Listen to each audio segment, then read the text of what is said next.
What's poppin', players? Welcome back to the Two Penny Gamescast, episode 282. I am your host, Tavin Bothel, here with my good friend and co-host. Say hello to the people, Connor Elliott. Hello, everyone. My name's Connor Elliott. Are you gonna keep it buttoned all the way up, even though you have this like cough thing that's happening? Like you don't want to give your throat a little more freedom? Yeah. Okay. For the bit tapping. I think his throat's free enough. Connor, do you need anything to like coat that throat a little bit better, or like? Took some Dayquil. I can give you something that might soothe. Yeah, I took some Dayquil. Leave it at that, buddy. I do have I have the little throat spray over there. It's for a dog. It's not for a dog. It looks like it's for a dog. It's definitely. It's just a spray. I don't know what you want. It's not for a dog. I think you're only thinking that because it's next to doggy bags. My problem is down here. It's trying to come up. Say hello to the people, Phil Shoemaker. Hello. Hello. Ladies and gentlemen, this is the Two Penny Gamescast. Each week, me and Connor come to you with the nerdy news you need to know concerning the video game industry. We each come to you with 2 pennies, 2 topics, if you will, and we give you our 2 cents on them. But not this week. No. This week, we're in a brand new year, 2026. Happy New Year. Happy New Year. I said that backwards, by the way. I know. You said two pennies, 2 topics. I know. I know. But like a professional, I kept it rolling. All right, and I didn't. But now that you're done with the rigmarole, I have to call it out. Okay, great. And so this episode is going to be centered all on our top 10 games of 2025. Now, ladies and gentlemen, if you've never seen one of these episodes before, the way we do it is we're going to go through entries individually, one by one, entries 10 all the way to number 4, right? And then if there's any crossover of our lists between 10 and 4, what's a good example? If like fucking Power Wash Simulator. Sure, yeah. If Power Wash Simulator is Connor's number 10 and my number 5, we'll talk about Power Wash Simulator when Connor brings it up at his number 10. When we get to number 5, I'll be like, my number 5 was Power Wash Simulator. We already talked about it. We can move on, right? However, if one of those games lands in our top 3, we'll be quiet about it until we get to the top 3, because those 3 games are so coveted to us that we'll just be like, all right, time for me to nerd out about this game. I want to gush about it all live long day when it comes to that moment. In between number 4 and number 3, we'll do our honorable mentions. The way we do our honorable mentions is these can be any game that came out at any time. It doesn't have to be this year. It could be a game we played this year. It's just a game you played this year. This year, yeah. So, it could have come out 20 years ago. Could have came out yesterday. We played it, and I want to talk about it because it's an honorable mention. You know what I'm saying? This is actually the first time, I'll spoil it, gentlemen. This is the first time that my honorable mentions all from this year. Wow. Yeah. What a concept. Usually I try to balance it with like a game that I personally played, a game that did come out this year, and then a game that we like played for Game Club or something. Yeah. That's usually, I try to balance it that way. This year I was like, no, there's a bunch of games that I only touched and I want to give a shout out to because they may have made the list if I played them more. Yeah, none of mine were from this year. Oh, look at that. Fun. So, I hope I explained that well enough because we're going to jump right into it. Ladies and gentlemen, I think normally I go last in these things, but I want to go first this time. All right? And I'm going to start with my number 10, Power Wash Simulator 2. Good game. I like it. That's also my number 10. Oh, shit. Look at that. Look at that. It's a great time. It's a good time. I like Power Wash Simulator 2. It was a great addition from the first one. And, I had an absolute blast with it. Connor, I want to jump to you. What was your number? Well, hang on. I want to talk a little bit about Power Wash Simulator 2. Go. I'm sorry. Go ahead. Go. What was your experience with Power Wash Simulator 2? Yeah, so I had a great time. Me and my wife just running through all the levels and playing Power Wash. Yeah, it was a great time. It was such a good time sink. Oh, yeah. Just time flows by. And then it's such a good time, especially with me and my wife, just, chit-chatting about nothing while we were power washing. It was a great time. Nice. We'll go to you. Well, I know these guys are lying or doing something. We're not. No. They're messing around somewhere. Because he's talked about it too much. I'm legitimately surprised that his is only number 10. Yeah, that's why I don't believe him. There's a lot of great games this year. What do you want from me? That's legitimately shocking to me. And Tavin that's not in his top 5. It's genuinely shocking to you that I would parade around something that may or may not have been true for the last 6 months. Hard truths. Fucking dumbass. Connor, what's your number 10? My number 10 is Avowed. Avowed is a game I had been looking forward to for quite some time. and it didn't meet my expectations. But I played it, and it's still a quality game. Obsidian did a good job this year, and Avowed was one of their check boxes they did, along with that and Outer Worlds, too. And, the fantasy world that was crafted was very interesting. It's cool because I had a piece of wood on my face, which the characters have like an aspect that makes them mushroomy, makes them kind of connected to nature. And you can have that be usually shown in like the form of mushrooms growing out of your body, but I just had a piece of wood on my face. And it was interesting. Definitely, and the later game is where it starts to kind of falter off. But the very beginning, like first 20 hours of the game, very investing, very interesting. Well, Connor, if you're a fan of having wood on your face, you should invite me over more often. Okay, thank you. I guess that's back to me then. Number 9, Power Wash Simulator 2. Yeah, I know he was bullshitting. What happened? Why are you doing this? I'm just fucking with you guys. All right. So the Power Wash is neither my number 10 or number 9. My number 10 was Donkey Kong Bonanza. Yeah. You're a fucking dumbass. Yeah. See, Phil, when he was saying that, he couldn't help but smile. I knew it was bullshit. Well, I didn't believe but the reason I thought he was smiling was because I was shocked that it was only at number 10. I pulled one over on you. No. Talk about your fucking list, asshole. Donkey Kong Bonanza is my number 10. It's also on my list at number 5. Yeah. Well, you don't say what it is yet. Just say it's on the list. I'm wrong anyway. It's not number 5. I know it may or may not be. I don't remember. Number 10, Donkey Kong Bonanza. Oh, I should say I know their lists just because I had to. At the end of this, we'll give the official TwoPennyGames top 10 that's based off of scoring. Number 10, Donkey Kong Bonanza. I think Bonanza is a lot of fun. I think it's a blast to play. But it just didn't have like as much like design uniqueness. It didn't change it up enough for me to like love the game. And did you ever go back and play? I did. No, yeah, I went back and I played several more hours. Ability? That part I don't know. I got to the point where you could pick between the woodlands or the icelands. That's when you choose what new ability you're gonna get next, bro. Oh, well, I don't know. I'm in the woodlands. Fucking finding more bananas. Oh my god. You know what I mean? I don't think that's gonna change that much. And then my number 9. Mine's also on the list, on my list. Oh, Bonanza. Yeah, I was like, oh. It also only completely changes how you play the game when you use the form. So okay. Maybe they should do that a couple hours earlier. I don't know what to tell you. So, are you gonna talk about Bonanza now? Oh yeah, sure. Where it was. I mean, yeah, it's a fun game. I love the destructible environments. The little singing. I like the singing aspect to it. All the little things you can do in the level. The levels are very richly packed, full of content. Yeah. And I find myself getting waylaid very, very often, and not in a bad way. I just spend my time bashing rocks. Every single time I think about this game, I think of bashing rocks because I like bashing rocks. When I was at Home Depot, I would kill rats. We got. They would get infested. Okay, Charlie. And literally, every single time I would kill a rat, I would think to myself, I'm like Charlie Day from Always Sunny in Philadelphia. I'm bashing rats. I would bash the spine Charlie of Day's those rats. the actor. Charlie Kelly. Charlie Kelly, my apologies. Yeah, I would bash the rat spine and break it and kill them. And it was I always did it humanely because they were always dying from poison. So they were never like they were always infesting the table. So of course I wasn't gonna work with them there. I was gonna have to clear them out, and I'm not gonna just manhandle a live, even if it's a rat, a live animal, and let it suffer Connor and slowly Elliott, die. King of the rats. I'm the executioner of the rats, at least. And so when I was bashing these rocks, I kept thinking it's like I'm bashing rats, and that was nice.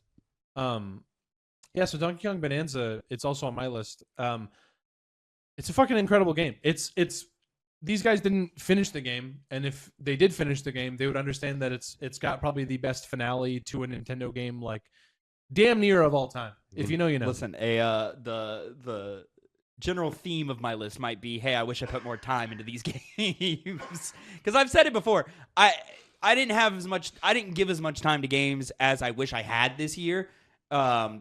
Because I was busy, I finished school, had some personal stuff going on or whatever, XYZ things.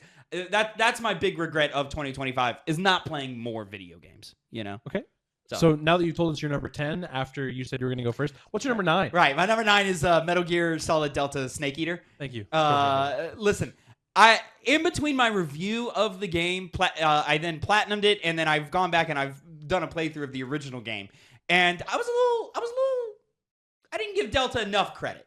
Delta's a pretty good remake. It's pretty good. You know, I'm more appreciative now that I've gone back and replayed the original. I really appreciate the new controls, and I didn't realize how much of the awkwardness of the old game's controls that they did actually clean up.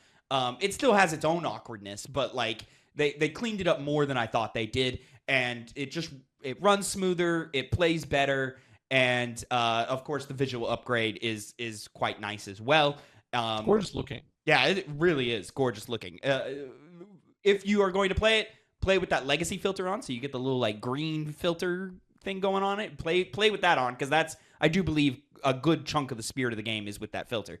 But yeah, Snake Eater is my favorite video game of all time. It was great to have another way to revisit it this year, with a fresh coat of paint in a way that made it exciting to play for someone like me who's played the game probably 100 times. You know. Connor, number 9. You don't want to do my number 9? I went to Connor first, didn't I? I was last. I said Power Wash was also on mine, but it was on my number 10. Right. My intention was always to go me, Connor, Phil. Oh, okay. That wasn't clear to me. I apologize. Connor. Come on down, please. My number 9 game is Monster Hunter Wilds. Hey! It's also on my list. It's also Definitely, on my list. Out of all the games I played this year, the one I wish I played more of. Yeah. Despite that, the time that I did spend with it was very enjoyable. I had very, very limited experience with Monster Hunter World. I played a bit more so than Wilds of Monster Hunter Rise. And aside from the fact that I wish this game was a bit more difficult, since you're fighting these giant monsters, and I figured I should be having a bit more of a challenging time with it. Despite that, it's still very enjoyable. The monster designs are, of course, iconic for a reason, and it's a big part of why people keep going back to it all the time, especially the weapons, the diverse weapons, and really just finding what works for you. It is always a fun journey in any game, and this is especially a cream of the crop example. I wish I, again, played more of it. Maybe I will if something comes along and it grabs my attention, but for now it sits at my number 9, and I hope you guys put it on this list too. I think, right? well, I mean, we just said it's both it's both on our list. Yeah. To talk about a little more about Monster Hunter Wilds, I think this game, it was my introduction to the Monster Hunter series, and I really enjoyed it. We all played together for a great deal of it. I think of the three of us, I'm probably the one that's played it the most, because I had some of that on my own time as well. Early in the year, I think it came back all the way back out in February is when this game came out. Yep. I don't remember any of us having it. Well, I think Connor played it the least for sure, but I don't remember any of us having extended time alone with it. But. Oh, no, I definitely did. Okay. I got to a whole story beat where I already have Rathalos armor, and I don't think you ever even got to a Rathalos. I mean, I think you did. I think I did. Because I did, I thought. A Rathalos? Yeah, don't you find it in the desert? No. Rathalos is in its No, own I cave. see. Yeah, no, we didn't, Tavin. In the icy cave? It's not an icy cave. Oh, I think I did. Maybe. Okay. We got to the icy cave. But yeah, I think this is one of the only games where I'll say that something is repetitive in a good way, because these boss fights against these monsters, they're enjoyable for me every time. It's never a slog to fight the same monsters over and over. It's got such a satisfying loop of hunting down the monster, getting this material, upgrading your own, whether it be your weapon, your armor, anything like that. And it's a very, very entertaining loop that, once again, I wish I had more time to experience this year. Yeah, Monster Hunter was the first game this year that got away from me, and I kept pining to go back to it. It actually was at my number 9 2 weeks ago. And then just the more I kept thinking back on it, and the more I kept going, I really wish I put more time into it, because chasing after this armor was a lot of fun. Discovering the strengths and weaknesses of each monster was a lot of fun. This is my first Monster Hunter that I've ever played. It really hooked me in its gameplay loops and its progression systems. I do wish getting into a co-op was easier. A co-op session was easier. I think it's kind of ridiculous the way it is set up. But the more I thought about it, the more I was like, no, I really should give Monster Hunter more props. So it is higher on my list because of that. And so it rose several ranks. And so, yeah, I've even like in the last week, I pressed the button on my PlayStation to make sure to like check for an update. So it's updated and ready to roll. I had intended to maybe load up this last week, but then I got a little sick, and so that didn't happen. And it probably wouldn't have happened anyway because I had other things like finishing the set that was on my agenda that clearly did not get done. So yeah, Monster Hunter Wilds is a great game. I think it's great for newcomers. For the most part, great for newcomers. And I understand that like the fans are not the most happy with it, and I respect that. I had a great time. I think it's still a quite a quality game. I'm sorry that fans were not overly impressed with it, but yeah, I think it's a good time. Yeah, I think you've got. I think Connor was already a fan of Monster Hunters, but this game definitely earned Monster Hunter at least 2 new fans, and me and Tavin. Absolutely. I'm playing the next one for sure. Yeah. Phil, what's your number 9? My number 9 is Pokemon Legends ZA. That's when if I had time, I would have gotten to it at all. Yeah. This was quite a fun time for me. Just there was some days where like I would hang out in the living room playing on the TV while my wife was working on her desk behind me. She since moved it. We have the whole different living room setup anyway. Yeah, Totodile's back, baby. You know, that's my little boy. Anytime you have Totodile on anything, you know, I'm gonna bite. You know, that's my guy. I think bringing Mega Evolution back, fans have always been huge fans. That's at least my favorite gimmick from like the past few times that like Pokemon. Each generation always has its own like new gimmick, right? Where like they did Mega Evolution in Gen 6, then Gen 7 they did Z moves, and then Gen 8 they did Dynamaxing, and then this most recent generation they have Terastallization, which I think is my least favorite of all the ones that have come. But the reintroduction of Mega Evolution and the reintroduction of Lumio City, which is based on Paris, as a whole, the open world is only as big as like Hyrule Field in Ocarina of Time, but like there's so much in it like to do in terms of like quests and Pokemon to catch, and it's just really small. It's pretty small. Oh, okay. No, okay. I'm saying that despite its size, it's still like satisfying to navigate and run around in. It's still a good time. Okay, like cool. The introduction is a little too long-winded, but that's the case for a lot of Pokemon games where like, you know, it takes forever to get into the actual game, the meat of the game.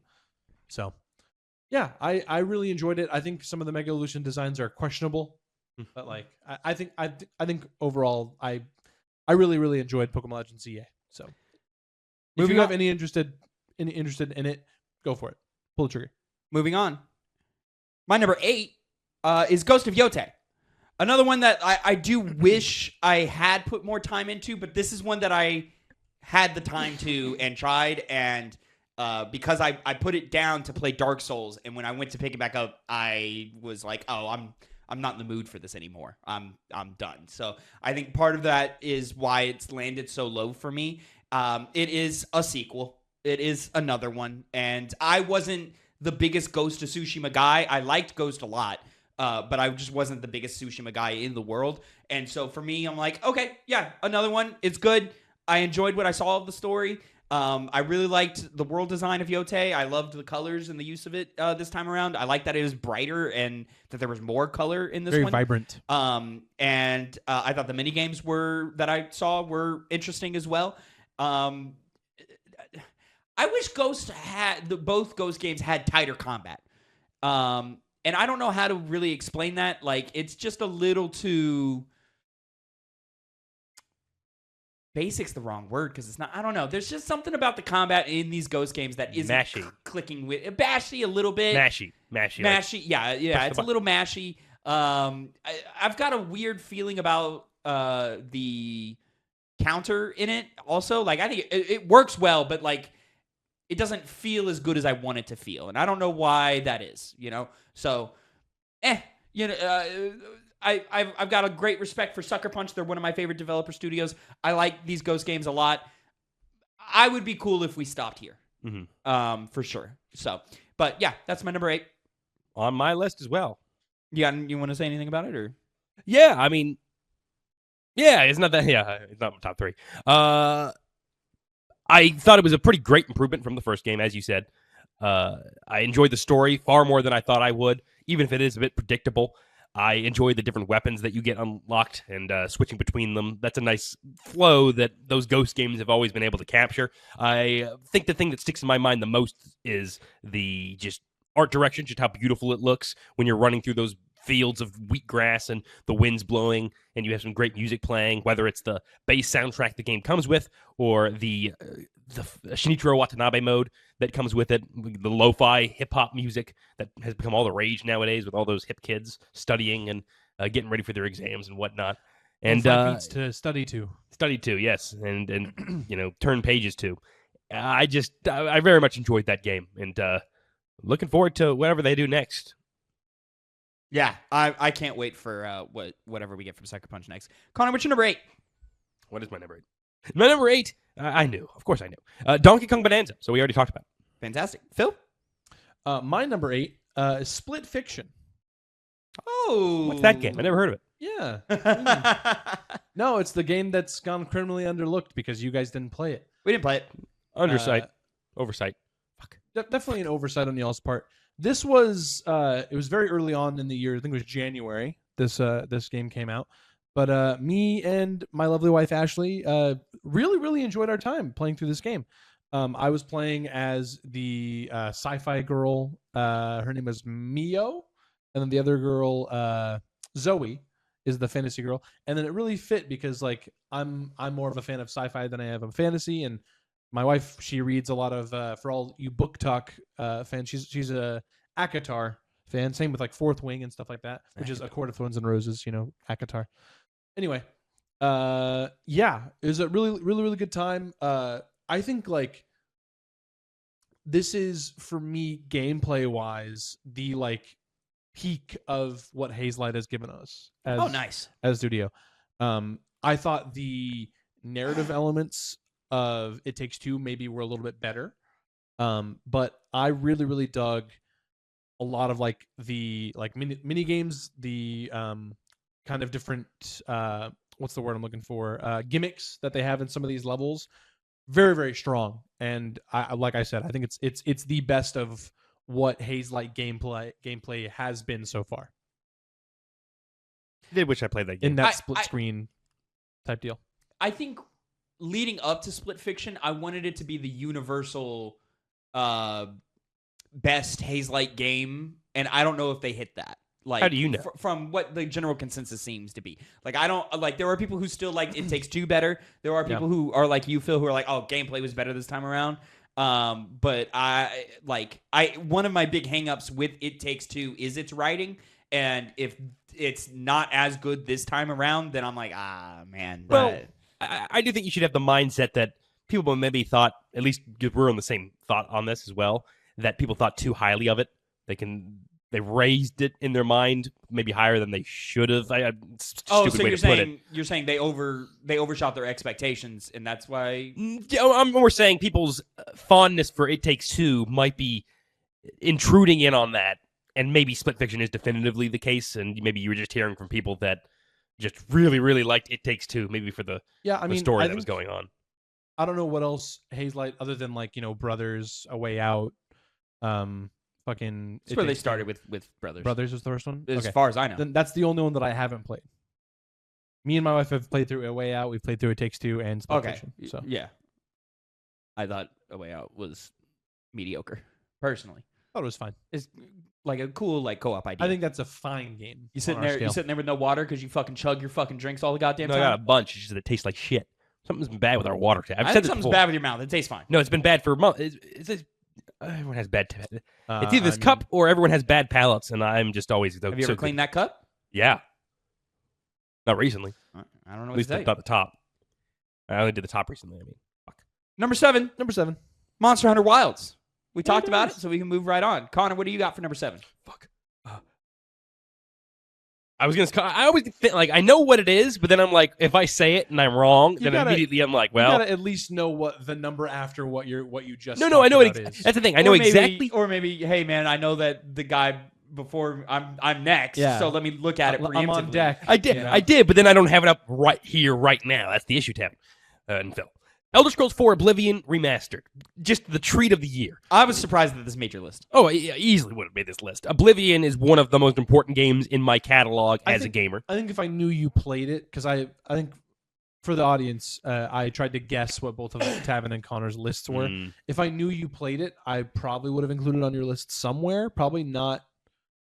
Probably would have put it like 10 or 9. Oh, yeah, this is a definite play, especially because the fact that so many people had a conversation of, is this a remaster or a remake? It's a remaster. But the fact that it's so well done and still feels different enough to where you can have that conversation is a testament to the quality of the remaster itself. And of course, Oblivion, the game you're working off of, is just such a spirited, fun game. My only wish with this game is that I played more of it, and I played a lot of it. Yeah, I got so sidetracked. Oblivion, Elder Scrolls games in general, you just get waylaid. You just say, I'm going to do this thing, I have a certain goal in mind, and then you just go off and explore. And that's exactly what I did.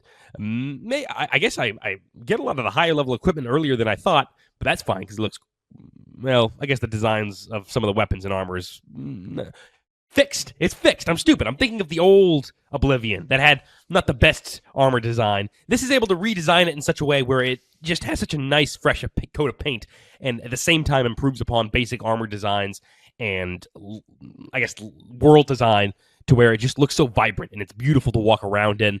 And they still kept in that nice, delicious voice acting. One of the best set of voice actings that have ever been performed in video games. Do they still keep the like the bad takes? Yes. Really? I think they yes. Everything that is in the original is in there. Yeah. Let me try that one more time. Let me The glitches that you can do in the first level that make you level 99 are still in there. But Let me take perfect that again. frame rate.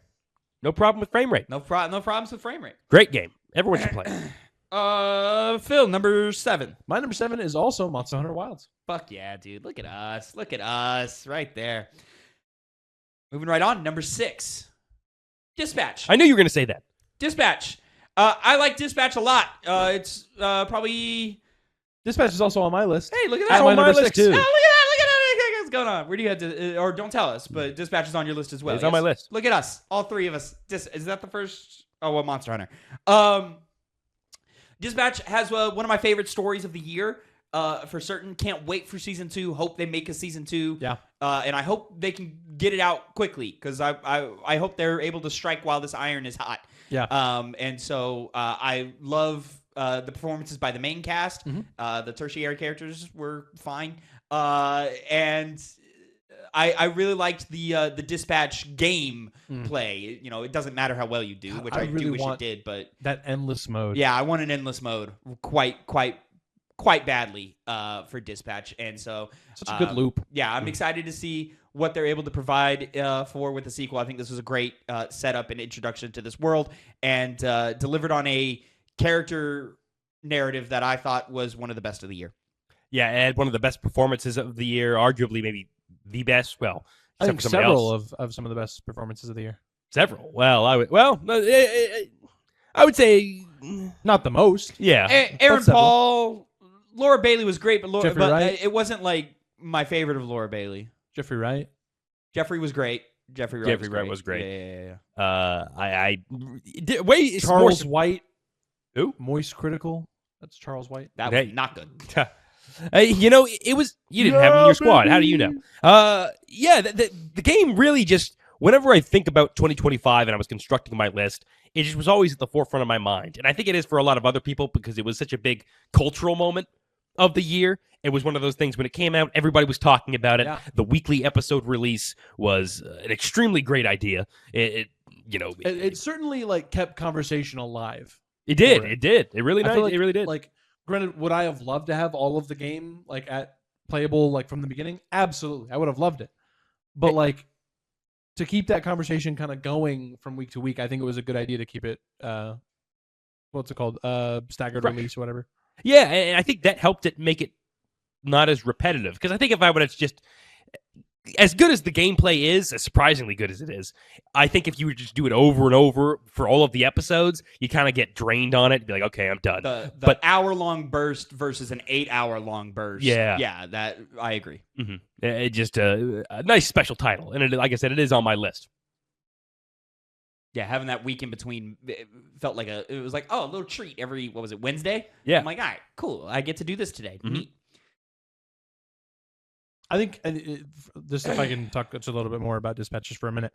I don't think I've ever fallen in love with an entire cast of characters as fast as I did for Dispatch. So I love them all.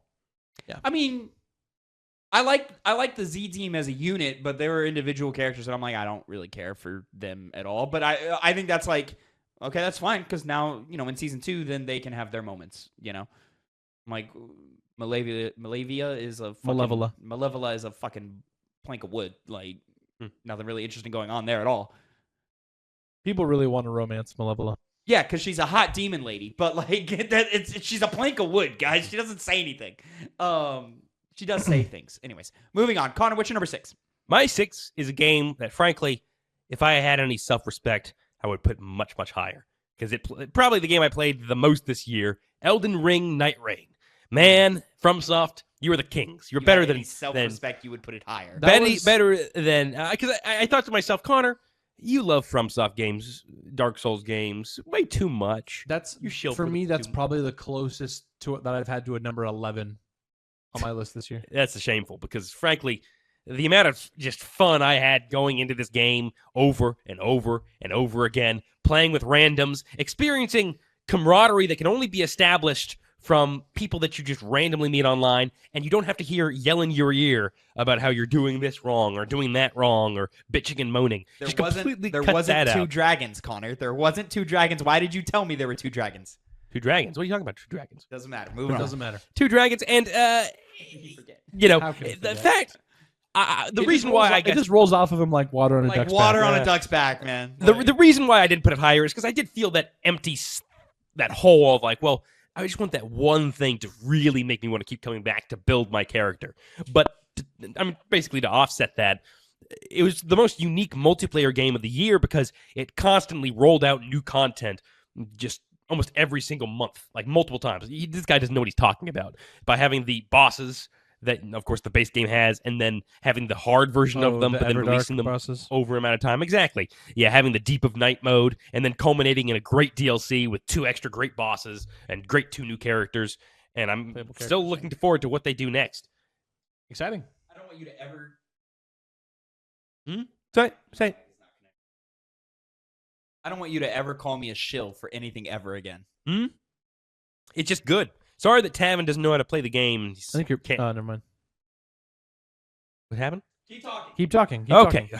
These guys, they throw me off my game so much. My game's just so hard, and they just fuck me over. Elden Ring Night Rain, there's a big cast of characters you can play as, and it just really revitalizes each and every single run you play, at least as long as you find some character that you like, which for me, I'm always the big guys. I like hitting things, and I like hitting things hard. But even then, the magic systems, the magic characters, specifically the Recluse, one of the best FromSoft design characters, by the way. She was incredibly fun to play as well, just being able to store all these different types of magic and then release them in elemental attacks, and the wilder of being able to use your grappling hook to traverse longer stretches of distance and blow the hell out of people. Okay. Blow up people. Huh? You can talk to him too. No, I know. I'm letting him talk, and I'm trying to assist, but no, I get you. I didn't think I was talking about this as long as I was going to. But the new map as well, the one you had to pay for, it was the fact that they finally had the idea of, well, maybe we should change up the map for once, was a great idea. Maybe again, maybe that's one of the reasons. Use some of these biomes that we made, shut up! Keep fixing your mic, you loser. And then at the same time, you have this the level of the verticality that opens up on that second level. It was very fun to experiment with. Yeah, actually, I should go play some more tonight. Yeah, it's a fun game. Who's next? Remember, what was it? You for your 6, but you told us. We told us. Yeah, I told us it was Dispatch. Some Dispatch. Which brings me to my number 5. Tony Hawk's Pro Skater 3+4. Listen, another game I wish I put more time in, but every time I play this game, oh my god, it's so much fucking Elden fun. Ring Night Rain didn't make your list, you fucking loser. No, Elden Ring Night Rain. Boring. Tavin's boring. I put a game I didn't play that much at my. What are we at, Tavin? What are we at? That's your argument. You're number 6. This is pathetic. Go on though. I have to think about it, but in terms of new releases this year, Elden Ring Night Rain might be the lowest quality game I played this year. He's That's trying to cope.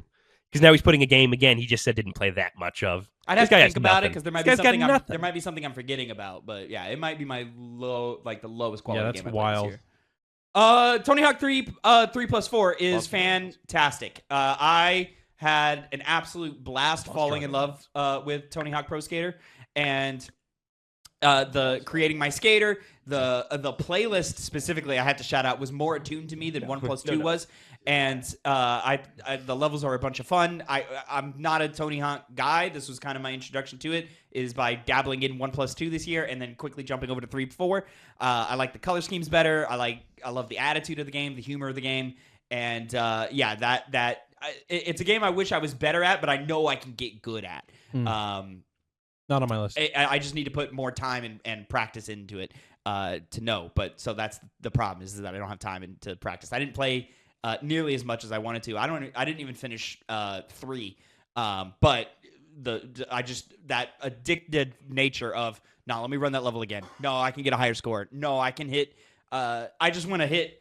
I can move on. I've hit all the scores I need to hit. But there's this one route that I can take that I can do these number of moves on, and I want to perfect this route as best as I can, like just as a personal challenge to myself. That is like just pure gameplay button interfacing at its max, and that shit I just fucking eat up all live long day. Connor, what was your number 5? Dispatch. Dispatch. Wow, number 5. Oh. There we go. Phil, where were you at with number 5? My number 5 is Hollow Knight Silk Song. Hey, Yeah. I'm actually surprised it's this low. Yeah. By this low, I thought it would be like 4. It's only this low because I didn't play more of it. Not because like it was too hard or anything. I just started playing other stuff, and it really just kind of it's been having trouble like pushing me back into it because I've been just playing. Like whether it's like some kind of Souls thing that I really want to play, or finishing Cruelty Squad, or trying out Metroid Prime. It's I don't know. But the game itself is fucking amazing. I played the original Hollow Knight earlier this year. I want to say it was like April or I was May. gonna say early summer, late spring is when I like really started playing that one. Not because like we didn't know at that point that Hollow Knight Silk Song was coming, like we because we didn't know until a couple weeks before, like when it was coming out. Like I suspected it was coming this year. Yeah, I think you started before we knew, but I the did. rumor mill was out of control, and then you finished after it was announced or after the date was given, if my memory serves me correctly. That's possible. I don't know. But yeah, I think that this game it's just truly an evolution, and like you could tell that the developers were having fun when they were developing this game. Like the loop itself is addicting, and just trying to beat some of these bosses. Some of the bosses hard as fuck, but like it's that level of hardness where it's like, oh fuck, if I was just a little less out of place here, or if I had done this move or instead of this move, or if I was a little bit more to the right, I wouldn't have gotten hit by that and I would have won. Where like you just feel like there's not really that many visual indicators that tell you that you're almost done with this boss. So it's like, oh, you're almost fucking dead, but then you die. So it's like, oh, I gotta go back, and just that triumph you feel. It's very like in that same vein of like a Souls game where like you finally beat a really hard boss that you've been up against for a while, and the exploration, the music, the like overall like artwork of this game, it's just gorgeous. Like there's just so much to love about this game, and quite frankly, it's disrespectful that I haven't beaten it yet to the game. So When I was downloading Donkey Kong Bonanza because I wanted to play one more game, I was really tempted to do Hollow Knight Silk Song. I want to play the first one, which is the only reason I didn't. But man, I was like, I want it. I would rather play that game, frankly, just because it's looks so different good. enough, like from like the control, like how Hornet controls as opposed to how the original, because the main character, I forget the main character's Hollow Knight's name, but it's not Hollow Knight. Hollow Knight's a boss. Fuck. Anyway, yeah, I think Hornet's different enough to where no one would fault you for playing Silksong before the original. Yep. My number 4, the only game that Phil guessed correctly when he sent me his guess of what was in my top 10. Number 4, Death Stranding 2 on the beach. Kojima did it again, y'all. And it's so fucking exciting to be able to say that, because I really do feel like any day now we could just be like, nah, Kojima just makes slop now, and that's it. But I think genuinely that, like, when he's got the time and the vision and the free will, he's always going to come with something fascinating and interesting, and he definitely did this time around. I've got some personal hangups with things that I wanted from this game, which is why it only landed at number 4, but this is one of the best games I played this year, easily. One of the most striking visual games I've ever played, not only in graphical fidelity, which it's one of the most beautiful games I've ever played, but just in oh shit, what is the word I'm looking for? Not vignette. Fucking Set piece? Sure. Yeah, like in moments, like fuck, it's pissing me off that I can't think of the word I'm thinking of. Anyways, like just the direction that you'll see in the imagery, the like wildness of things that you just wouldn't think would be on screen together at the same time. Is incredible, especially in the late hours. All of the improved mechanics, all of the like little added extra mechanics that they did were a blast to experiment and play with. This is a game that, like, if I did not do what I do, I would probably have just played an extra 100 hours of this game just running deliveries, because Death Stranding gameplay loop is addicting and meditative and clairvoyant, and at times, like, highly stressful in the best ways. And so yeah, I'm very impressed with what Death Stranding 2 did, and it ranks high in my Kojima pantheon of games, higher than I would have expected for a 2025 Kojima game. As someone who started the original Death Stranding this year, I would agree that the gameplay loop of Death Stranding is incredibly fun. Connor, what's your number 4? Ghost of Yote. So, yeah. There we go. We talked about that. Phil, where you at with that? My number 4, Donkey Kong Bonanza, which we already talked about. Which we already talked about. And so, ladies and gentlemen, we're going to break in between the top 10 to give you some honorable mentions, some games that we maybe played that just didn't quite make the list, or games that did not come out this year. We're just going to hit you real quick with the threes, maybe drop a couple sentences just to speak on them. I've got Keeper, probably the most just visually, artistically beautiful game I've played this year. Only made it probably about halfway through. Cool puzzles, really great art style. Wish I played more. Shinobi Art of Vengeance, one of the most fun action games I've played this year. And again, only probably made it a little less than halfway through. Wish I played more. Luminous Arise, which I only gave a couple of play sessions to, but man, that game is a fucking blast. Great follow-up to Tetris Effect. Connor, what are your honorable mentions? Mine are Doom the Dark Ages. Even though it was a step down from Doom 2016, I did still very much enjoy it. I liked the tanky, destructive gameplay that you have. I wish there was glory kills, but, at least you can bash him with a goddamn flail. So at least that's nice. If we did top 15, this would probably be like my 14 or 13, something like that. Doom. Doom, yeah. Second honorable mention is Tainted Grail, The Fall of Avalon. I played the demo of this. I wish I had frankly got it over Avowed, because I thought that it would be, I think if I played both of them to the same degree I did, if I played Tainted Grail as much as I did Avowed, I would like it more, because it was such a rich-looking dark fantasy world with pretty interesting Elder Scrolls type gameplay, but a little bit more refined, I would say. And I just love my dark fantasy RPGs. My other honorable mention is a game not from this year. It's a very, very old game called Soul Calibur 2. I touched hands on that game, my God, this is one of the best fighting games and one of the best technically made games I played. Just super fun. It's on the same level as Smash Bros, where you can just get people together and play it, and you just have boatloads of fun. Like, such a unique game. There's a reason why it's ranked as high as it is on Metacritic. I know back then they would rank games pretty high all the time when they may not otherwise have deserved it. That game deserves it. Nice. Phil, what do you got for honorable mentions? Yeah. So I already kind of talked a little bit about two of them.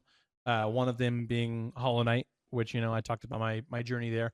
Really enjoyable Metroidvania. I fully understand the hype from when it came out back in 2017.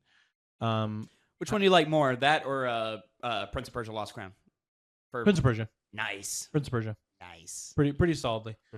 And then the other one I kind of touched on when you were talking about On the Beach was Death Stranding.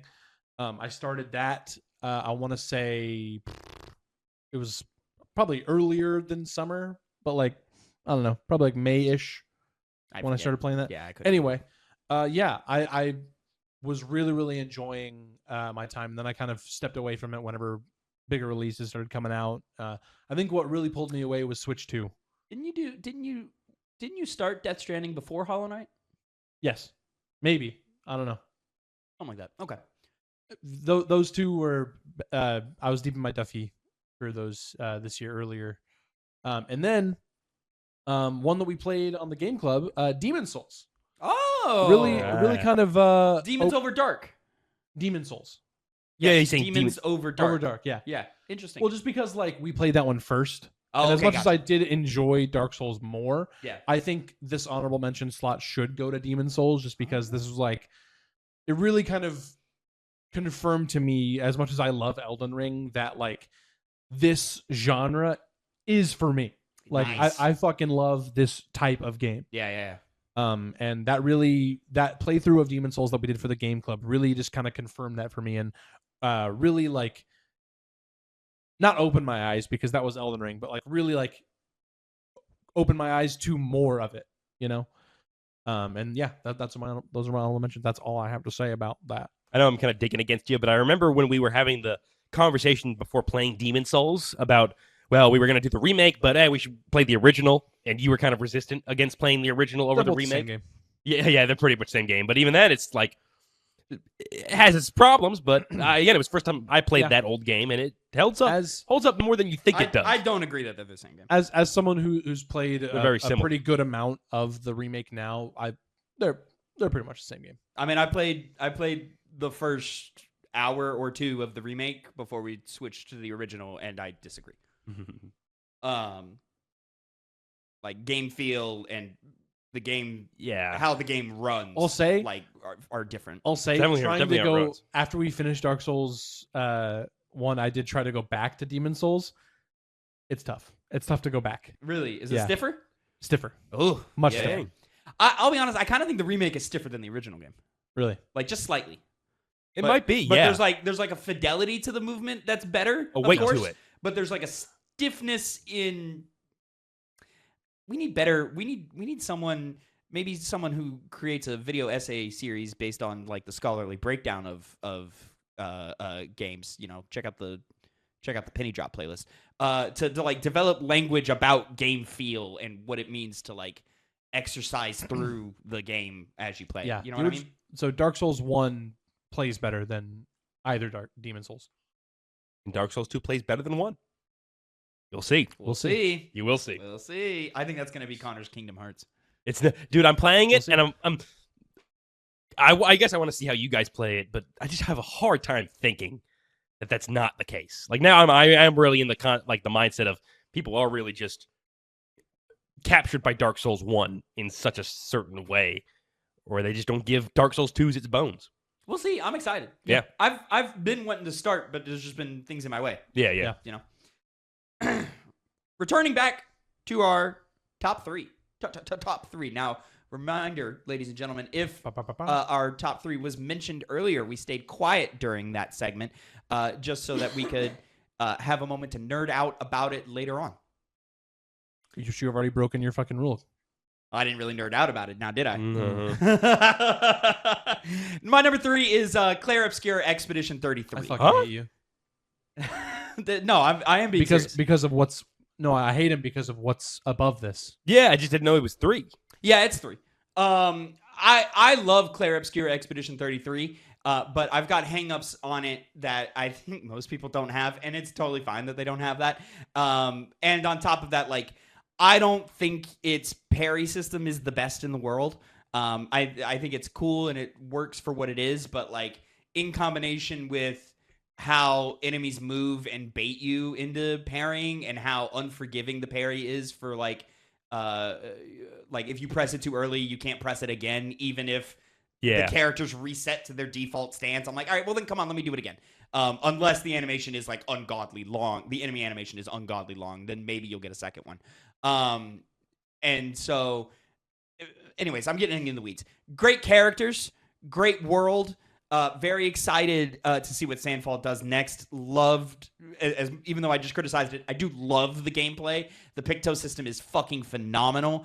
And yeah, there were so many moments of the game that just captured my heart. I think this cast is probably the strongest cast in any game, with the exception For this of, year? I would say that's true. I like specific characters of Dispatch more, and then there's another game coming up that, you know, I might like that cast more, but I need to play more of that game to find out. Anyways, all of that to say, yeah, this was an incredible first outing from Sandfall Interactive. I think all of the praise and all of the accolades are absolutely deserved. And yeah, I can't wait to see what they do next. I don't think I would say that I like anyone from Dispatch more than anyone from Expedition 33. I like Invisigal probably more than anybody. Really? That's what you go to? In Claire. Well, I don't think. Oh, that. I think the characters are defined very strongly, but they don't do as much with them. Yeah. You know? That's a big issue I have. I guess I'll just say my number 3 is Claire Expedition. Claire Obscure Expedition 33. Yeah, right there. Which I will tell you now for the first time. But the only issue, the main reason I'm mad at you is because of what is above Expedition 33 that I know is on your list that we've yet to touch. Well, we'll see. Of course. I think so. Yeah. Connor, Power Wash Simulator 2 is higher than Claire Obscure. Yeah, that's what I thought. I was like, is there something else? It's like, yeah, of course. That's ridiculous. But Tavin's Tavin, you know, likes to listen to Rookie while he's playing that. Maybe he can't focus. But Claire Obscure Expedition 33. I'm just going to say Claire Obscure now. I didn't tell you guys this. Why are you saying Claire Expedition? Just say Claire Obscure or Expedition 33. I know. That's why I don't know why I keep doing that. I beat it last night. Oh, fuck yeah. I did. Hell yes. Got the ending, made a choice. Which ending? Spoiler alert. Well, yeah. Just say. No, I'm just saying spoiler alerts to the views. Oh, okay. Yeah. So if you guys hadn't played it, please go play it. I highly recommend the game. I chose Verso, of course. Yeah. And when I looked online, everyone seemed to kind of, thank God, be in that same space of that's probably the best choice to make. That's not been my experience. Oh, really? I mean, I think it's like 60-40. It's not quite as one-sided as you think. No, it's just like majority at least.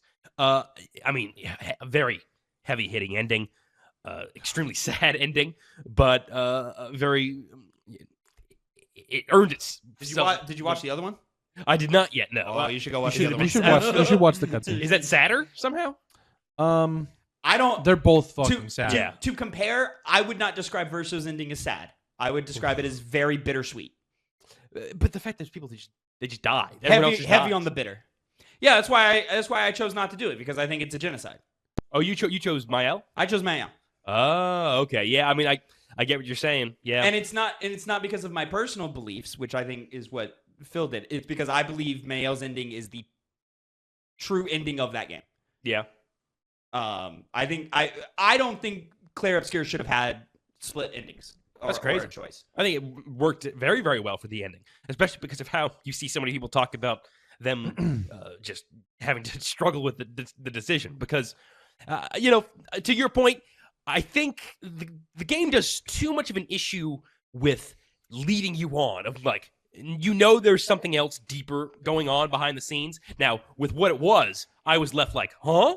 I couldn't have comprehended that. So that was very cool. But it kind of compounded my issue that it just the whole leading on to something deeper going on. You didn't have to do that. You should have spent more time with the characters, because as you said, Tavin, that's exactly my critique with the game as well. It's the biggest issue. I mean, I'm thinking of or something like characters get strung along, and I'm like, why is nobody asking the questions that they should be asking? It's not. It's that, but it's also the fact that I just felt like when you were going through the overworld, and a lot of the dialogue is about hey something, something's there, right? But there should have been more dialogue between the characters. I agree. Developing their relationships, Yeah. rather than relying on those conversations you have at camp. My thing with the giving the ending a choice is the game makes such a point throughout the entire journey of you don't get a choice and you just have to learn to deal with that, to where then you throw a choice at the player at the end feels counterproductive to the whole theme that you had been building throughout the entire thing. Specifically, the end of Act 1, and I think the sort of the beginning and the reveals of Act 3. Well, I think it's just like, well, why do I get a choice now? I think it works perfectly well because at the end of the day, all you're doing is deciding who you control in the fight, really, because that's the best way to decide who's going to be able to win. I don't know if there's a way you can lose against the other person. From how I played it, I have a hard time believing If you lose, could. you just respawn. If you just what? Yeah. Yeah. If you lose, they just start the I fight. know. I figured it's just like I can't imagine you'd even get to that point. It's because it's almost so easy just to beat the other person. That fight not for me, because the way I was built out, it was fucking one shot. Yeah, Oh, yeah. that fight specifically is even easier than the actual final boss. Final boss. Oh yeah, definitely. Not even remotely comparable. But those two characters were going to come to blows over their ideals inevitably. Like it's not. I guess not. Inevitably in terms of how the plot begins to finalize, and so it just kind of gives you a gameplay perspective of who to choose, and a theoretical fight between those two characters could go either way, and just giving player agency to control the character is really technically the only choice you're making there, because it's a matter of who's stronger in the fight and who's going to win and have their ideal win out over the other.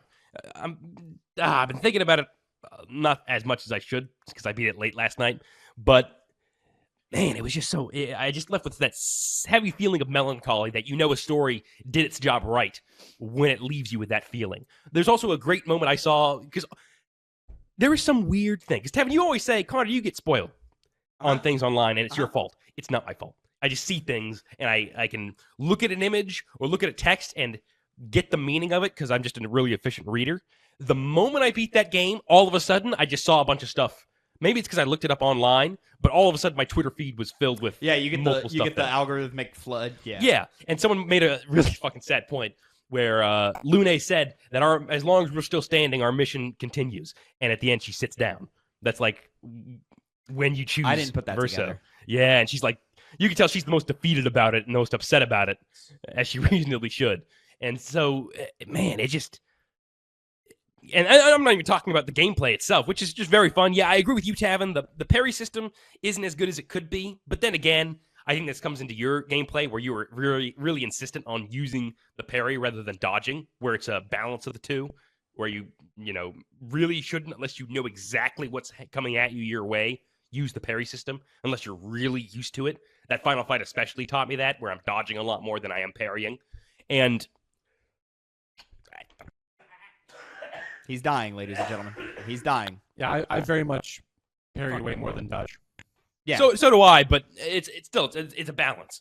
And SKA and Monoko, the whole unveiling that It was you. it's all just the Yeah, it's because the last remnants of Verso, the real Verso. And it also made sense choosing him because clearly the whole the little boy's kind of consistent throughout the entire the little boy story. was the only thing that tugged, and I was like, oh, that's not cool. Yeah, That's fucked up. Is the soul of that little boy? And it's Verso, and it's supposed to represent that. Renoir was right. Like, what would Verso want? Verso wouldn't want this. Renoir was right. The actual Renoir was the one who was right all along. No, yeah, morality wise, I agree with y'all. Yeah. I just don't believe that's the theme of the game, or excuse me, that is the theme of the game. But I don't believe that's I don't think that's the true way to send it home. I believe Mayo's ending is the way you send that theme home the best way. Yeah, artistically. It works. I'm not saying it's God damn it. it works the ending he hasn't seen yet. Yeah. So, anyways, Regardless of how it plays out, both avenues of kind of enforcing the fantasy, but also enforcing the fact that these are it's a world now, and these people have a right to live. They should live, even if Mael or Alicia is going to suffer as a result for it, and the family is going to suffer as a result for it. It makes sense because of what you experience throughout the entirety of that game. I thought the decision was going to be about saving humans versus saving the merchants, the Kubels, the wooden guys. Gestrels? The Gestrels, yeah. I thought it was going to be a thing about them versus the fucking people. No, it went way crazier than I thought. Minoko is based on the family dog. Same with Noko. That makes a lot of sense. There was also a metaphor that I think I discovered between Esquier and Francois. That I don't remember in full detail anymore. So, yeah, I was thinking of that when I was playing. It's like the older sister and all that. Well, because Francois being a rock who sits in his cave, and it's the like side mission that you do when you go back and fight Francois again. I didn't do that. That like solidified it for me, and I went, oh, that's what this is. SKA represents the idea of moving on, and yes, the grief is always going to come with you, and sometimes there will be ups, and sometimes there will be downs. Sometimes there'll be woos or sometimes there'll be woos, and sometimes there'll be wees, and things like that. Whereas Francois is I'm going to sit in my grief and never move past it, and something like that. It was something to the effect of that. However I worded that text was better worded than what I just said. But I mean, some might say that you're Francois and choosing the male ending and sitting in your grief. You keep putting it on me as if it's what I would personally do or recommend people to do. It's just what I believe I believe Clair Obscur is a tragedy, and so it should have the tragic ending. I don't believe Verso is the tragic ending. It's not the tragedy ending, no. It's the bittersweet positive ending. Yeah. Phil, what's your number 3? My number 3. Are we ready? I'm very ready. Oh, yeah. Ghost of Yote. Wow. The high. It's my number 3. Goddamn high. Yeah. Shut up. Well, so Ghost of Yote, it was just so special to me, and it really just I was really captured and enraptured by just the world around me and how much of like a step above it was Ghost of Tsushima, in my opinion. Just like visually gorgeous, and just Erika Ishii's performance as Atsu and like her journey throughout that game is just it meant a lot to me. Like I really, really enjoyed just kind of walking through and it's like seeing her make the choices that she makes, and kind of how she reckons with Lord Saito, and whether or not she actually wants to take revenge against him, and just how it's very much like it's not revenge bad, which is like that's like the easy way out for these kinds of stories, right? But like it's people always talk about, oh, that's the plot of Last of Us 2, it's revenge bad, but it's very much like, think about what all happens, because like Lord Saito killed your parents for revenge, and you're only extending the cycle of violence, right? Like, and you're not helping by doing that revenge, you're just hurting more. Like they really spell it out for you, and it's not as like nuanced as what I've seen from Last of Us Part 2. It's very much like your niece like spells it out for you. It's like, hey, you as the ghost, you're only bringing pain, you're only bringing this and everything. And I don't know, I really, really dug just Atsu's journey and all the side characters that you meet and that interact with Atsu. And I just thought Sucker Punch really hit it out of the park here with this one, and I really, really enjoyed it. Yeah, because very rarely do you see someone, because she gives up her quest for revenge, and it's very believable. Of course, she's too far in now, and Lord Saito is such an overwhelming presence. And he's like, he's not just that, he's like threatening her family because of what she's already done. Yeah, So and she he has can't to let it go either. She has to finish the fight because she's already gone too far. Yeah, and she's doing it out of obligation, not because she wants to anymore. No, that definitely, again, that was a story that didn't really surprise me in any particular way, but yeah, the fact that you still are able to, it didn't just go the balance of, well, revenge is bad and you shouldn't do it and it's wrong. That's the very reductive like take that I always hear when people talk about Last of Us Part 2 and stuff like that. It's like, oh, that's the plot of the game. Revenge bad. Yeah, you're missing half of the game's themes if that's all you took away from it. Exactly. Moving on to my number 2, which actually is for real this time, Power Wash Simulator 2. Ridiculous that it's higher than Exorcist 33. Absolutely not. It is. I think Power Wash Simulator 2 is near perfect for the type of game that it is. I think really the biggest issue that I have with it is just the like firehouse, like clean off furniture and place it in your little hub thing. It's pretty underbaked and pretty like it doesn't feel very necessary. I also don't like that like you can't stack items. They need to be a certain amount apart. You can't rotate them. I'm getting into the weeds. But the levels are fun and creative. It provided that same like scratch my brain or there's an itch in my brain that needs scratching feeling of a great podcast game. And yeah, man, it's meditative and relaxing and just dopamine hits up and down the game. Really did have like some like levels that made me go, oh, this is cool. Or like, oh shit, I have to like clean like underneath here to get this and then that. And yeah, there was a lot of really, really great things. Great added tools. I love the little circular scrubber thing that they added. What is that thing even called? I don't even remember. I don't remember what they call it, but it's like a disc. Yeah, the disc tool. Loved that. The quality of life improvements, like what they did with the soaps, was fantastic. I think they streamlined the different power washers to like actually have like purpose between them now, which was really, really neat. I still ended up just using the more powerful one. I'm so instantly teleported back to 2022 when you did the same thing with the first power wash as your number 2. Well, I was wrong then. I should have made that my number 1, but I'm still right here where this is number 2. Listen, if you just can't appreciate good design, you can't appreciate good design. I'm the only other person that has it on the list. You don't appreciate design like I do, you know? That game belongs in number 10. No, it doesn't. It's fucking no. It really is so good. Quite good.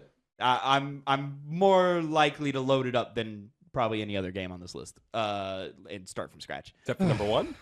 Probably. Well, start from scratch. We'll see after I play some more of number 1. But yeah, Power Wash Simulator 2. I love these Power Wash games. I can't wait for more DLCs. I didn't play a lot of the DLCs in the first one. I'm going to play every DLC that comes out for this game as they come out. Even though, like, Adventure Time is coming. I'm not an Adventure Time guy at all. I don't think I've seen a full episode of Adventure Time at all. I'm playing the fuck out of that DLC. It's very much not your vibe. Yeah, I've never gotten the feel that it has. The clips I've seen, I'm always like, this is I don't even know. very like, okay. It was very much my vibe for like a hot minute. That makes sense. Like, but I don't know if it still would be. Yeah. Yeah. So yeah, in the first game, I only played the DLCs for IPs that I like knew or cared about. And this one, I'm playing every DLC because I love this gameplay loop so much. Like this formula just needs like a little more tweaking, and it's there, and then it's a perfect video game. Connor, what's your number 2? Yes, my number 2. Now, Phil, you're right. Mm-hmm. You were right. Okay. So take that win. Okay. My number 2 is Hades 2. So, had a little bit of a shift. That's what I guessed was number 2. Oh, okay, gotcha. But Hades, I fucking love Hades. That's so goddamn good. The fact that you take a game that was already almost a masterpiece in the form of Hades 1, and be able to make a sequel that is able to improve itself upon the original in almost. If it meets it, either it meets the standard of the original or it exceeds it, specifically in the design, the level design. And that's only because there's a whole other aspect of the game you can explore in a way where it's basically just Wait, Connor, I wasn't right. What? Didn't you say that? No, I didn't say Hades 2 was your number 2. I said it was your number 1. No, I know. But you were right then. I changed Oh, it. okay. Uh, Oh, okay, so I was right You before. were right. Yeah, you were right. My apologies. But the inclusion of Olympus as a whole other pathway to go down when you're trying to go through the amazing repetition of runs in Hades was just fantastically done. And even though they still feel the same in the sense that they're, the amount of levels you go through is the exact same. What am I even saying? There's different things even there, depending on which route you go down. But the super enjoyable combat of the game, the massive amount of a variety of weapons that you choose to do each run, the bosses are all incredibly well designed, and the music just works fantastically. And the narrative wraps itself up in such a nice bow.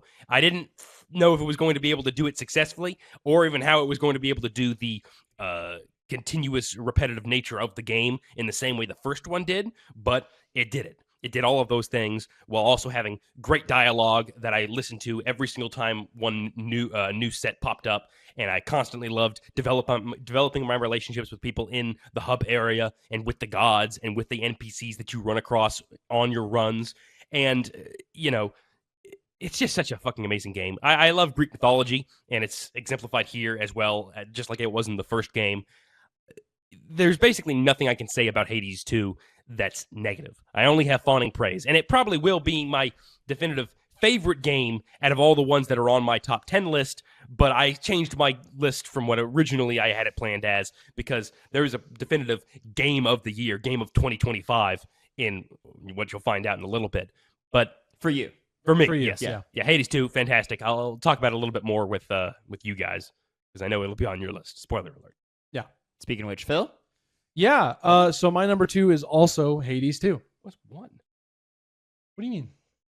What's your one? I'm thinking. Well, we'll have to get there, Connor. We'll get there. I was just wondering out loud. But no, so when this game came out in that lovely September day, I really, really reckoned, after playing for hours and hours and hours, would this game take my number 1 spot or my number 2 spot? Because I knew just from like having hands on sticks for that amount of time that I just didn't know. I just didn't know which one it would be. And I think if this was my top 10 favorite games, and not necessarily like for top 10 favorite games of 2025, and not what I think my like top 10 games of the year were, like if it, like you kind of like what you just said, like if this wasn't a what was my game of the year conversation, if this was what was my favorite game this year, it would be Hades 2 with a bullet. But Hades 2, you kind of hit the nail on the head, just like both of you guys when you guys talked about it. Hades 2 is just it's just an incredible like accomplishment. It's who would have thought that you could improve upon 2020's Hades? Like that game to me is so nearly perfect. And the fuckers went and did it. They made the game, the fucking phenomenal game, even better than it already was. And it was in ways that I would have never even thought to make it better. Like, that's why I'm not a game designer, of course. Yeah. Like, of course. But like, this game is just it's just got the sauce, man. Like, there's not a day that goes by since it's come out that I haven't thought about it at least a little bit. Whether it's the general design of the world and like the colors and the sound of everything and the wonderful music that plays, whether it's the characters themselves, or maybe it's like, oh man, how good was this weapon in this game, right? And how good was that boss, and how good was this conversation between these two characters? And it was just so hard. We're at one point before I did have this conversation within myself of, is this my game of the year? It was my number 1 for, I would say, a solid like 2 or 3 weeks before, like, I was like, oh yeah, this is, of course it. Absolutely it is. Why wouldn't it be? But then I just really had to think about it. And then we'll talk about number 1 here in a minute. Which we all know it. Well, my number 1 is Hades 2, so we're gonna keep talking about Hades 2. Continue, please. Listen, this is it, man. That like design means so much to me in video games. Like, I mean, really kind of like in general, but design takes different forms. And I think video game design is something that you can just pin down so easily, and because you can pin it down easily, you can dissect it very in depth, very easily as well. And they must have at Supergiant, when prepping to develop this game, really had a lot of long conversations about player behavior in the first game, because they didn't really change anything. They just tweaked their formula, and I think they did it in a lot of like really, really smart ways that leaned more into player freedoms. And ways that like they tweaked like how their boons worked in just a slight way that like changed it just enough to where player expression is amplified a little bit more. I think they looked at their range of weapons and said, all right, we did a real good job this time around. How can we do it better to fit our gameplay loops and systems a little bit more? And I think they did that. I think the arsenal here is better than it was in the last game. I think the boss fights here are better than they were in the last game. I think the dialogue here is better than it was in the last game. Yeah. Like they're like go down the checklist. I think everything's just better here. It's insane to me, like how pound for pound, Yeah. how much this is an evolution. Yeah. This is like we've talked about sequels this year a lot. Mm-hmm. Whether it's like Ghost of Yote, Hades 2, Hollow Knight Silksong. This is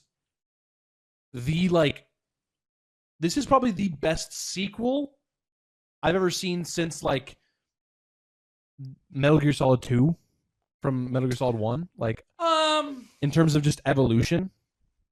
I'm gonna go Rebirth. Reset your mic for me. Yeah. I'm gonna go Rebirth. Probably Last of Us 2 also, but like this is the best since those. Even though Rebirth was just the year before. But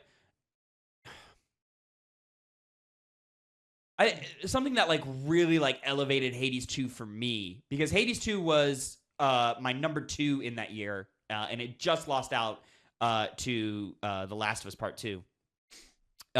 Because of Last of Us' narrative and so forth. But I think what really elevated Hades 2 for me here, and I haven't played nearly as much as you guys have. I've only beaten Chronos once. Yeah.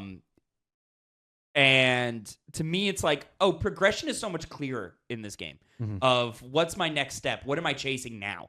And I don't foresee that ever going away. Whereas like in the first game, there just came a point where I was like, what am I chasing anymore? Like, I just don't know what I'm chasing. I can increase the heat level just to make it harder. Like, I'm like, all right, that's cool, but like that's not as fun as like the chase for new story elements, which started running a little dry in the middle, and the chase for new weapons, which ran out. And it feels better here because of those like quality of life improvements they add. Like that forget me not. Like you're tracking what you're going for now. Yeah, 100%. Like visibly. Yeah, it allowed, and just in the way that the incantations work versus all of the mirror upgrades that happened in the last game. Like, not even just the mirror, but like talking to Orpheus. That part, that was the part I was missing. Yeah, I just think like they just made progression longer, richer, and clearer, and that allowed the game to just be elevated in a way that like, yes, it improved the small, tiny critiques that I had of Hades 1, but it improved that beyond my expectations of improvement, and then they found other ways to uplift them. Yeah. I didn't think we were going to get a completely new set of weapons. Like, or that, like in the ways of, like, they function 100% differently than what the Hades 1 weapons. I thought 100% there would have been this is just like the sword from the last game. Okay, I think the only remotely similar weapon that you could find spear to spear. No, the spear, the witch's spear versus the trident. No, I was gonna say the skull and the gun. Oh, really? You think so? I don't agree, but that's interesting. I think the skull and the gun are very similar. I can't stand the gun in Hades 1, and I love the skull. The adamant rail. So, Yeah, I agree more with Tavin saying. It seems like the staff, as opposed to the connected to the spear, were very similar. Yeah. And they performed like the exact same way. Stabbing weapon. Yeah. Their specials are different. Both ranged, just ranged, like you do a ranged blast instead But of a they're ranged different, throw. you know? Oh, yeah, I see. Yeah. And so forth. But like that's your starting weapon. So your starting weapon is the most similar to a weapon from the last game, and then everything else is wildly different. It is. Like, and that is impressive to me. And they all function like they even function differently than you would even like when you first see the witch's blades. You go, oh, okay, I can see how this is going to work. And then you get into the field and you go, oh, this is actually a little different than I was expecting how it was going to work. Oh, and I fucking love the choices they made. It's just every time I picked it up, I went, I don't know how this is going to work. Oh shit! Oh, I love it. That was such a smart choice. And Now that I think about it, the sister blades are kind of similar to the fists. Now that I think about it, a little bit, a little bit. bit. You know, I can believe that. Yeah. but I mean, yeah. I could make the argument that the fucking great axe is similar to the shield. You know, like I don't know why you would, because they're not. The fact that these are different. Well, with I what think the it's how I game use is. the where you shield. just I press use a lot of like circular abilities in the shield. isometrics top down. Yeah. The fact that it's an isometric game with just like YB button presses, like alone changing, like feeling so different on that kind of control scheme is just a testament to how well they made this game. And I especially like the fact that they. Before we get too far away from it, I'm sorry to interrupt. You're I'm doing the thing that Phil does. Isometric is not necessarily top down. Yeah. It is fixed camera. Yeah, Fixed camera, but yeah. it's just askew. Yeah, Like yeah. it's an askewed top down view. See more detail than Yeah. you would use like a top down game. It's like an angular. Yeah. Yeah, you're the camera's in the corner as opposed to the ceiling. Yeah, which is better, of course. Well, to me at least. I guess it depends on the game. Anyway, the inclusion of like the Omega attacks and the cast completely changing adds a lot to why that gameplay is able to feel so much more fresher than the first game is, while still retaining that same spirit. I mean, it's a generational game right there. Yeah. It's a In both perfect cases. sequel. What? It's a perfect sequel. It is perfect. Yeah, where I am right now, I might feel differently when I put another 20 hours under my belt. But where I am right now, I don't see how you can improve. I put Hades 1 down and I was like, I'd like to see this improve or get better and so forth. I don't know I don't know how to make Hades 3 better than Hades 2. Yeah. You know, Neither do I. like I'm extremely excited to just hear what you have to say about the resolution to this story. I'll likely actually get there this time. I never quote unquote rolled credits of Hades 1 because I lost the plot because I genuinely think the plot gets a little stale in there sometimes. So I'm curious if that happens to Hades 2 in terms of the main plot. I don't think it will in the character plots because just where I am progression wise, like with Nemesis, at this point in the story with Meg, I was already feeling, all right, these are getting repetitive. Like, I'm not learning anything new, and you're just getting mad because you have to end every conversation with you being mad. You know, I'm not feeling that way with Nemesis. I'm feeling the character growth and the relationship grow at every single time that I advance it. You know what I'm saying? But also, fucking thank you. Maybe it was in the first one. I don't remember it in the first one. Of like, hey, this next heart will only unlock with this extra special gift that you have to get. You know? That was the deal. There's just more gifts in this one. Okay. In the first game, it was just nectar or ambrosia that you would give to people. You just have to throw a bunch at them sometimes to just unlock it. Okay. The other two are bath salts and lures. Yeah, this so this you one's go a fishing lot- with them. You go in the hot tub with them. The fucking bath salts, man. Oh my god. Talking about Odysseus, yeah. I'll get there. I'll get there. You know, I'll get there. Anyways, Hades 2 is just on paper and in play is just one of the best video games I've ever played in my life. Yeah. Mm-hmm. Like as perfectly constructed as it could possibly be. Like I cannot believe it is this good. Mm-hmm.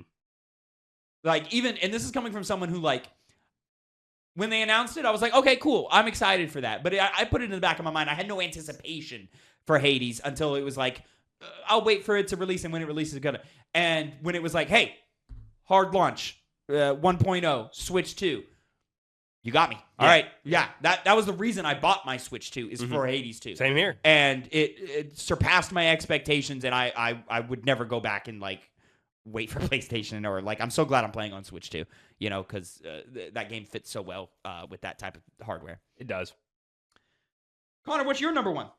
My number one is the other game that improved itself to the same degree that Hades did, but in a way where it's more impressive. And that is Kingdom Come Deliverance 2. The first game was shit. It was not shit. It was not. For the record, Hades 2 is available on the original Switch as well.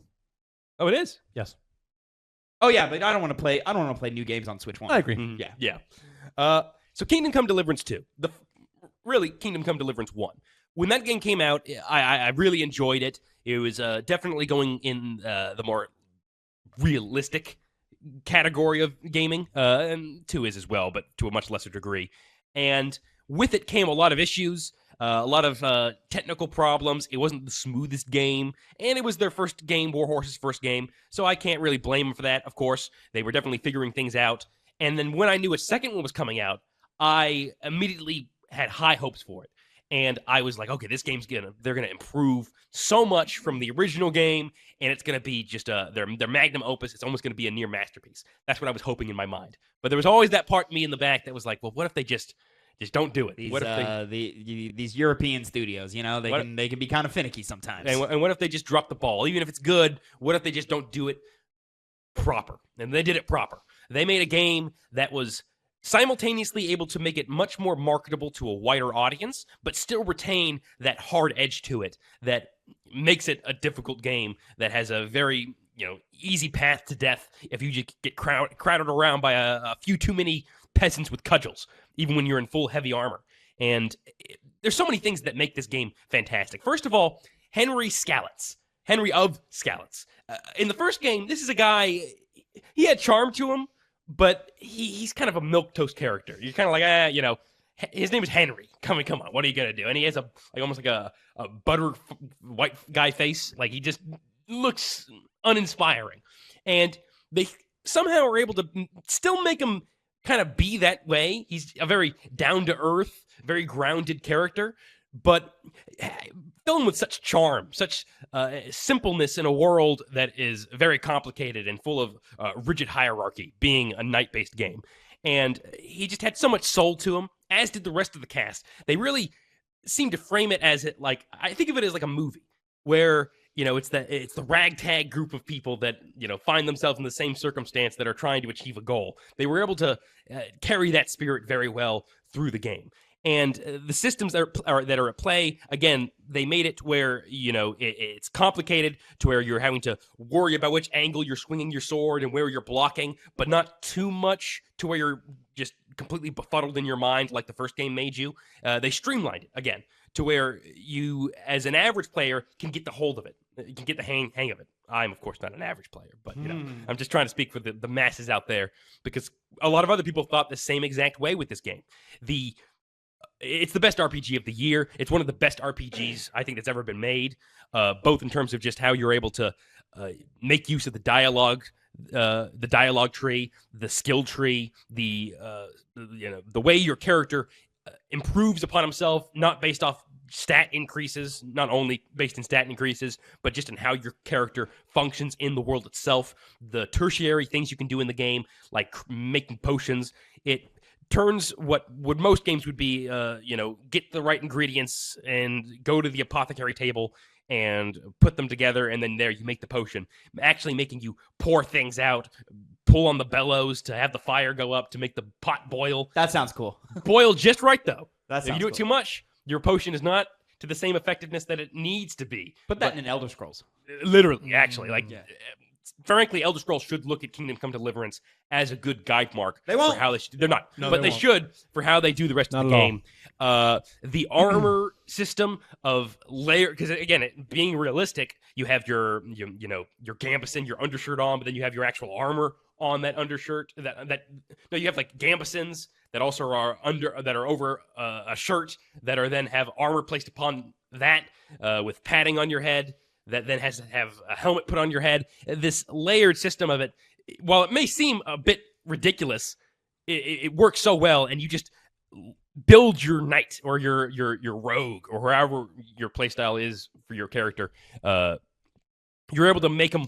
See, why the fuck didn't he tell me that these were in the game? Now I want to go fucking play it. It's so fucking good. The blacksmithing, where you're actually twisting and turning and putting your sword in the bellows and making sure that it's, being hammered out properly, and it's not going to be this, this broken mess. It's pretty easy to do, but it brings this nice I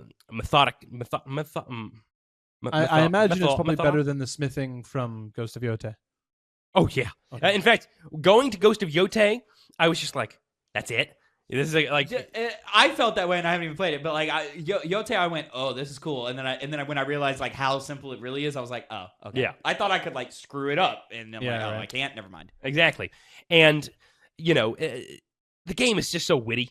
Again, the narrative is actually like gripping. The fact that you have this set in a certain time period, 14th century bohemian medieval story, and able to make it interesting. You care about politics that are so far gone that it should be foreign to you, but it's able to make it make sense to it, make it make sense to you. It has such great side quests. I mean, there's one, for example, where you fall down. There's a demon.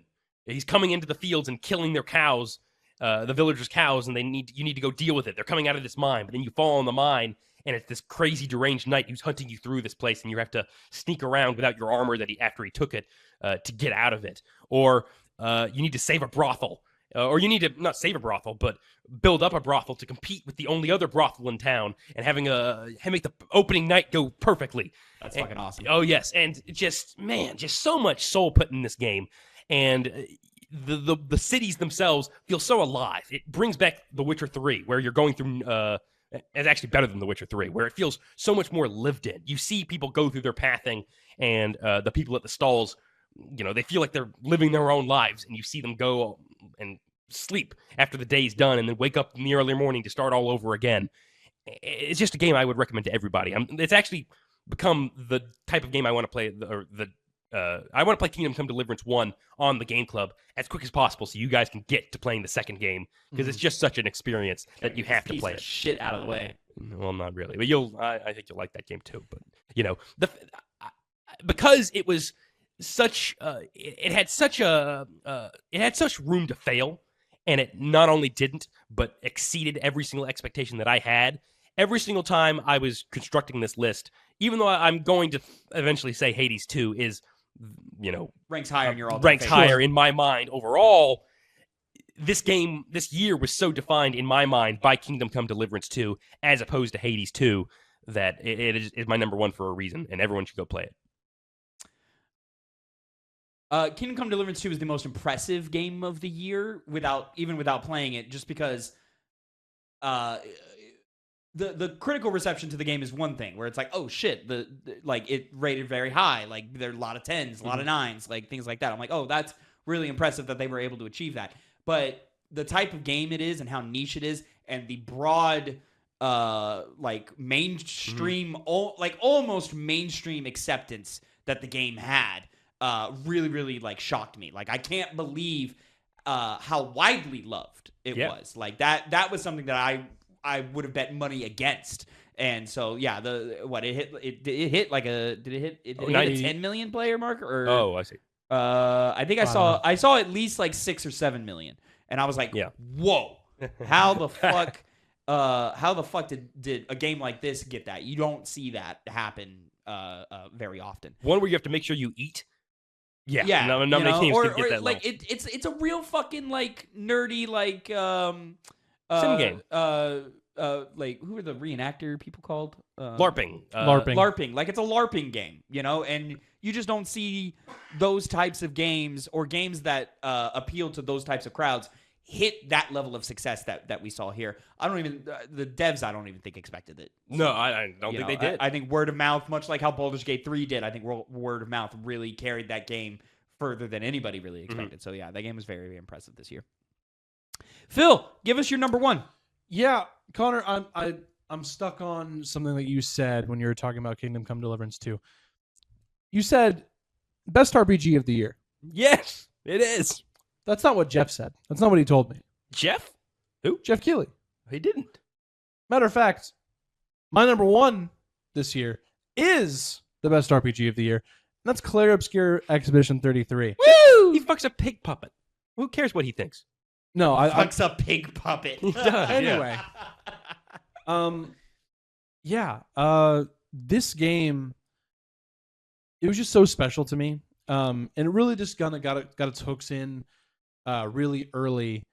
And then whenever like kind of the story just kind of unravels, and you realize how much this game centers around grief. Mm. And I talked about it on the review with me and Tavin that you weren't in on because you hadn't played it yet. About how just like this game connected with me and my personal life. I don't think that I've experienced a game that really resonated with me to the level that this game has. To the point where, like I said when I was talking about Hades 2, that this is my game of the year 2025. And I had thought, in all the years that separated from my dad's passing, that I not over my grief, but I had like a good handle on my grief. But this game really just like brought it back up. And I think there's something so special about a game that can elicit such an emotional response, and not just me, but from like people online that I've seen. And just such a special title. And the story of the game itself also, like how it's from this smaller team and it's their first release, and they just really had something to say. And it's really nice to I felt seen by this game. Like just how much grief that I still had inside me that I didn't even know about. Sorry, I'm crying. And yeah, it's just a very special game. And if you haven't played this fucking game, get out there and play it, man. Like it's special. It's so special.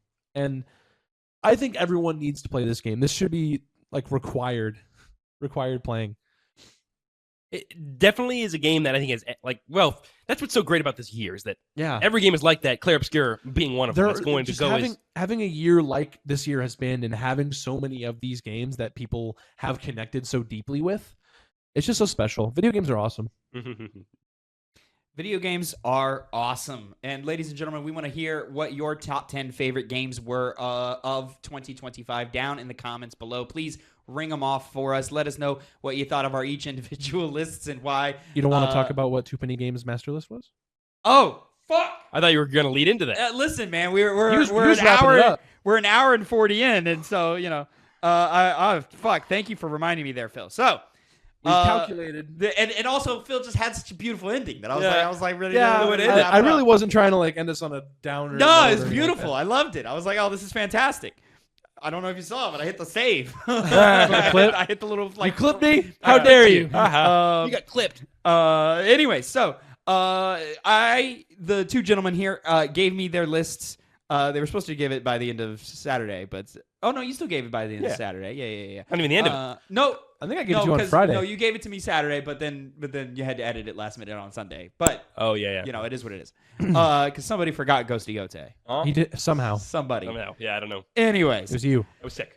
So I as much collected our three lists. I applied points to each position on the list. Of course, it's inverse, much like our Hit 10 minigame on Piggy Bank, where number 10 on the list is worth 1 point. Number 1 on the list is worth 10 points. Added it all up, put it all together, and accumulated it to our official TwoPennyGames Game of the Year lists. Now, because of the way it's done, there are ties on the list. So instead of a top 10, you're getting a top 12 of games of the year. Well, I mean, no, they're still ranked top 10. They're still ranked 10, but like, if they're just ties. Whatever the tie is, if number 4 has 3 games set, then there's 3 games that are our number 4. Then those 3 are number 4, exactly. Connor's dying. I know. Anyways, with that, Connor's dying. Phil's crying. Phil's crying. With that, we have number 10. Connor, you got it on there. Elden Ring Night Rain is on our official top 10 games of the year. I'm glad that it's there. I'm glad that it's there. Deserves to be on there. Tavin, wait. You say whatever you want. I'm glad it's there. Okay. All right. Listen, Elden Ring's great. But I'm just saying that Elden Ring is Alright. great. You know? Masterpiece, you mean. This is a fun couple of weekends. You still play it tonight. I mean, I think it's really fun. Fighting against that night aspect. You gotta beat that night aspect. Bro, I tried a solo run the other day. That's hard. Yeah. Number 9 is a tie between Hollow Knight Silk Song and Tony Hawk Pro Skater 3+4. Sure. Very nice. All right, good. Number 8, Death Stranding 2 on the Beach. Number 7, Power Wash Simulator 2. Tied with Monster Hunter Wilds. Tied Oh shit. with Connor's Game of the Year, Kingdom Come KCD2. Deliverance 2.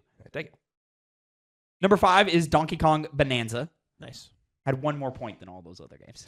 I should have said it as we were going. Night Rain was 5 points. Hollow Knight and Tony Hawk was 6 points. Death Stranding, 7 points. Power Wash, Monster Hunter, and KCD2, 10 points. Donkey Kong Bonanza, 11 points. Number 4, at 17 points, Dispatch. Hell yeah. Hell yeah. Was initially our number 3 Oh shit. until Connor fixed his list and then put the correct number 3 that makes more sense for our tastes. Good.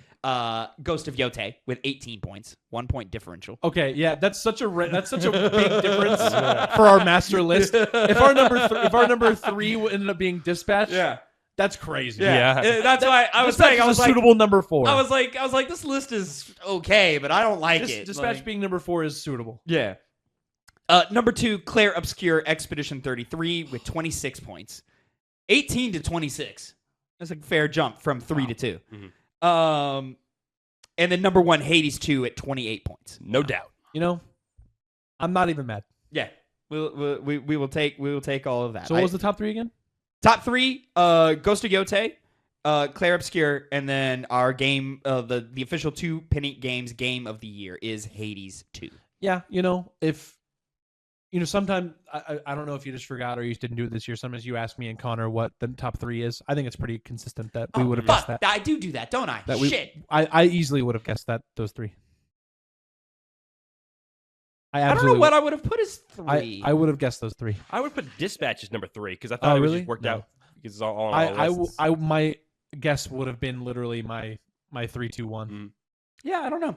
A couple of extra quick stats. This is the least amount of entries to ever hit top 10 for TwoPennyGames. We all played the same games. The next closest, I think, is like 14 games. The next closest is like 14. Or maybe, I don't know. Because between all of our lists, there was only 13? I had that number and I don't anymore. But Unless that is 14. I will if I load up. Sorry. The spreadsheet. Keeps- There were noises. what? I apologize to the viewer, not you guys. I apologize to the viewers for my pig noises. Oh. That'll Connor's getting definitely- over the flu, guys. There were 17 total games voted on this year. Avowed got 1 point. It's the only game with 1 point. Shout out to you, Connor.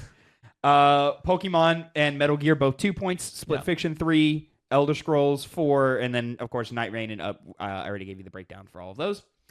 And it started as one of our more tie-heavy years, but then slimmed down, of course, when Connor edited his Remember list. that he played Ghost of Yote. Yeah, so we have less ties.